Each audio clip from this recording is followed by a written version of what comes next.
Dominus vobiscum. Et cum spiritu tuo. Lectio Sancti Evangelii secundum Lucam. Gloria tibi, Domine.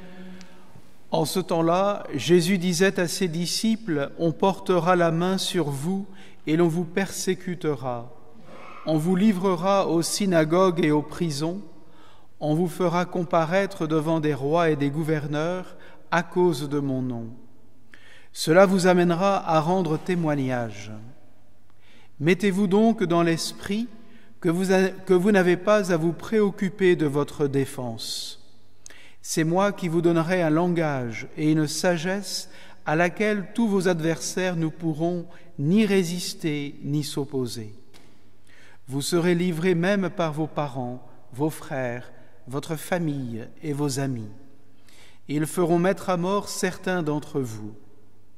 Vous serez détestés de tous à cause de mon nom, mais pas un cheveu de votre tête ne sera perdu. C'est par votre persévérance que vous garderez votre vie. Verbum Domini.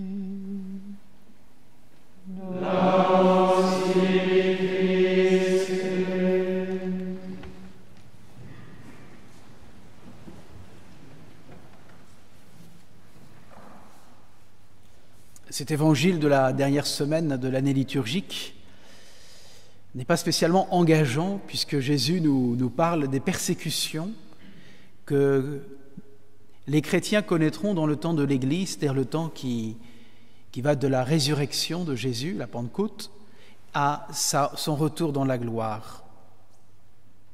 Et nous savons bien que si nous sommes faits pour la gloire de Dieu, le temps de l'Église ne sera pas forcément... Le temps final de l'Église ne sera pas forcément un temps de triomphe, au moins humainement parlant. Il nous prévient, nous sommes prévenus. Nous sommes dans le temps du témoignage. Cela vous ramènera à rendre témoignage. Et c'est la dernière parole d'un genre de Jésus après sa résurrection. Hein, vous serez mes témoins. Et nous savons bien que dans l'histoire de l'Église, ce mot témoin pour nous, c'est au moins qui donnera le langage du martyr. Et dans notre histoire de l'Église, histoire récente, nous voyons bien toutes ces figures d'hommes et de femmes de tout pays, de toute nation, qui ont donné leur vie, qui ont préféré leur vie à celle du reniement, de l'apostasie. Ils ont préféré aimer Dieu par-dessus tout. Et aujourd'hui encore, nombre de chrétiens sur notre terre sont soumis à cette persécution, parfois frontale, parfois larvée. Donc ça, c'est malheureusement la toile de l'histoire. Mais ce que nous apprend l'Évangile de ce soir, c'est que le Seigneur ne nous abandonnera pas, ne nous abandonnera jamais. Il ne nous abandonnera pas dans l'épreuve que nous subissons pour son nom, à cause de moi, à cause de mon nom. C'est-à-dire pour qui je suis et pour ce que j'ai fait pour l'humanité. C'est ça le nom, hein. C'est pour celui que je suis. Vous êtes persécutés parce que vous êtes chrétiens, parce que vous confessez la foi dans le Sauveur. Pourquoi ? Parce qu'il ne nous laissera pas seuls ou orphelins, comme il a dit dans l'Évangile de Jean. Il ne nous laissera pas désarmés. Alors on n'aura pas à riposter avec les armes, si ce n'est les armes de la lumière. Les armes des ténèbres, on n'en a pas besoin. Les païens savent bien s'en servir. Nous, c'est que les armes du Christ, les armes de la lumière, la foi, la charité, la justice. Et Jésus nous dit qu'il se chargera lui-même de nous défendre. Il sera donc notre avocat. Et nous avons la joie de voir que le Christ lui-même est notre avocat, qu'il est vivant. Hein, il nous l'a promis, je serai présent, vivant, au milieu de vous jusqu'à la fin des temps. C'est notre grande joie en cette fin d'année liturgique, c'est de nous dire, le Seigneur est là, nous n'avons pas à avoir peur. Ce qui nous est demandé, c'est donc de faire confiance. de faire confiance et dans la foi qu'il est là et que nous n'avons pas à nous décourager. Jésus lui-même donnera à ses témoins un langage, une force de conviction qui étonneront non seulement les ennemis, mais qui étonneront les témoins eux-mêmes. Comment se fait-il que dans tel moment de persécution, on le voit, je pense, en vous disant ça, au procès de Saint Justin, au 1er siècle, martyr, qui a devant son tribunal de juges impies et païens, répondu avec tant de sagesse. Je pense à Saint Laurent, toujours dans l'Église primitive, qui, lui, faisait même des notes d'humour sur son grille. « Retournez-moi de l'autre côté ».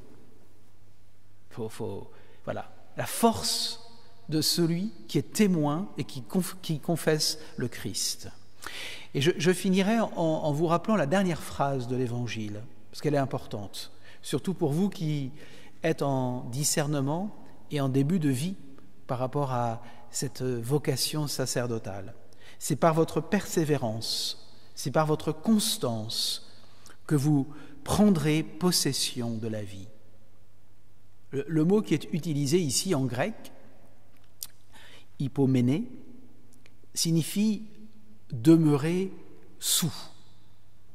Il y a un autre mot en grec qui signifie la persévérance, qui est utilisé dans d'autres endroits du Nouveau Testament, et qui signifie demeurer sûr, comme la maison qui demeure sur le roc, demeurer. Ici, c'est demeurer sous. Et on pense alors tout de suite au lien avec la parabole du semeur. Ce qui est semé dans la bonne terre, ce sont ceux qui entendent la parole dans un cœur loyal et bon, et qui la retiennent et qui portent du fruit à force de persévérance. La constance, la persévérance ici, c'est rester dans ou sous la parole. C'est une persévérance dans cet amour de la parole. Il ne s'agit pas donc d'une persévérance extérieure, un peu volontariste, mais une persévérance intérieure, parfois dans le combat et dans la nuit. Et c'est là, nous dit l'Évangile, que l'on possède son âme. Et c'est peut-être cette grâce de la persévérance, de demeurer dans, comme le dit l'Évangile de Jean, celui qui demeure en moi et en qui je demeure, eh bien celui-là qui portera beaucoup de fruits. C'est cette grâce qu'il nous faut demander eh bien, ce soir à la lumière de l'Évangile. Nous n'avons pas à prendre les armes des ténèbres, mais les armes de la lumière, nous dit le Seigneur. Et en méditant ce matin l'Évangile, je me disais, il nous faut apprendre dans nos combats personnels, dans nos combats humains, dans nos combats ecclésiaux, à prendre les armes de Dieu. Ça aussi, c'est une conversion. Parfois, on a envie de riposter avec les armes du mal. Il faut vaincre le mal, nous dit saint Paul aux Romains, par le bien, par les armes du bien. Et en écoutant le pape François, je me dis aussi qu'une des armes qui nous est demandée, c'est peut-être celle de la tendresse. Et je finirai mon homélie en vous invitant à persévérer dans cet amour très concret, très incarné, très proche que représente la tendresse. La tendresse, c'est le cœur habité par la présence de Dieu, le cœur qui déborde et qui va jusque dans nos yeux, dans nos oreilles et dans nos mains. Et ceux qui ont été persécutés ont été souvent remarqués comme chrétiens par cet amour indicible, y compris pour leurs bourreaux. Et je pense ici alors à une figure beaucoup plus récente que les deux que j'ai cités. Je pense à Maximilien Kolbe. Quand on va vouloir lui donner la dernière injection dans son bunker de la mort, il semblerait, d'après le témoignage du médecin, qu'il ne pouvait pas regarder son regard. Il ne pouvait pas croiser son regard. Il y avait une telle douceur une telle tendresse. Et je me demande si ce n'est pas ça l'arme qui désarme les violents. Nous sommes dans un temps de violence aujourd'hui, à tous les niveaux, de dureté. Et peut-être que l'arme que nous demande de prendre le Seigneur dans ce combat que nous avons à mener, c'est celui de la tendresse.